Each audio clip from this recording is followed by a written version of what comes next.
கலக்குறான் கலக்குறான் கதிரேசன் கலக்குறான், மிரட்டுறான் மிரட்டுறான் மாமியார மிரட்டுறான். வணக்கம். இன்னைக்கு ரெசார்ட் போகலான்னு இருக்கேன். ஒரு மாதமாக பிளான் போட்டு தான் இருந்தேன். ஆனால் இது வந்து சும்மா வீட்டில் போயிட்டு தங்கியிருக்கிறோம் அந்த மாதிரி கிடையாது, ஒரு ரூமில் போயிட்டு தங்கியிருப்போம் அந்த மாதிரி கிடையாது. டென்ட்டு போடலாம் அப்படின்ட்டு.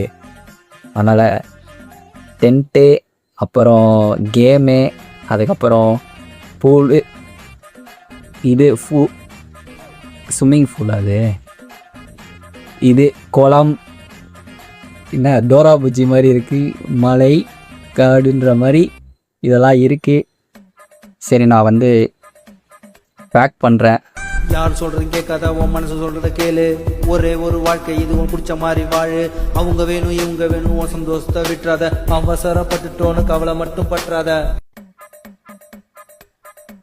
முடியை சரி பண்ணிவிட்டு அவ்வளோதான், வாங்க கிளம்புவோம். இப்போ எல்லா ரெசார்ட்டும் இருக்கிறது பார்த்திங்கன்னா பெங்களூரோட ஊருக்கு ஒதுக்குப்புறமாக இருக்குது. அது வந்து கனகபுரா அப்படின்னு சொல்லிட்டு ஏரியா சொல்கிறாங்க. அங்கே தான் நம்ம இப்போ போயிட்டுருக்கோம். சக்ஸஸ்ஃபுல்லாக வழி கேட்க வந்து போலீஸ்கிட்ட மாட்டிக்கிட்டோம். Actually, I can explain, sir. It was not a fault. We were coming from that side and the other guy, he was coming from... இதான் அந்த இடம். ரொம்ப நேரமாக கதையாக ரூல்ஸ் சொன்னார். சொல்லிட்டு அப்புறமா 500 ரூபா கொடுப்பா அப்படின்னு சொல்லிட்டாரு.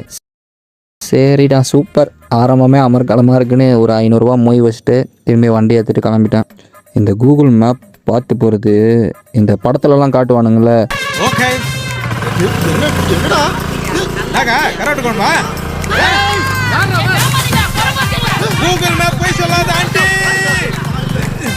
ரூட்டு இருக்கா இல்லையானே தெரில.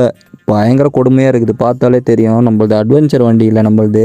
நான் பயந்துட்டு இருந்தேன், எங்கே 2 டயரும் கழண்டு எங்கே ஓட போகுதுன்னு தெரியலையே அப்படின்ட்டு. பக்கத்தில் இருக்கிற ஆன்ட்டிக்கிட்ட கேட்டேன், இந்த பக்கம் ரூட்டுக்கு தான் அப்படின்ட்டு. இருக்குது, போனால் ஸ்ட்ரைட்டாக போகலாம் அப்படின்னாங்க. ஆனால் ரூட்டு கண்டுபிடிச்சி போகிற கடிமே மண்டகிசாவாக ஆயிடுச்சு. அப்புறம் காடு மலைகளை கடந்து எப்படியோ பாட்டியோட வீடுன்ற மாதிரி ரெசார்ட்டுக்கு வந்து சேர்ந்துட்டேன் சக்ஸஸ்ஃபுல்லாக.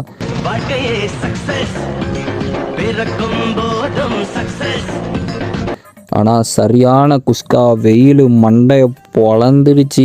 அப்படியே மண்டையில் ஸ்டாப் போட்டு சக்ஸஸ் ஆகிடுச்சு. சக்ஸஸாக வந்துட்டேன்.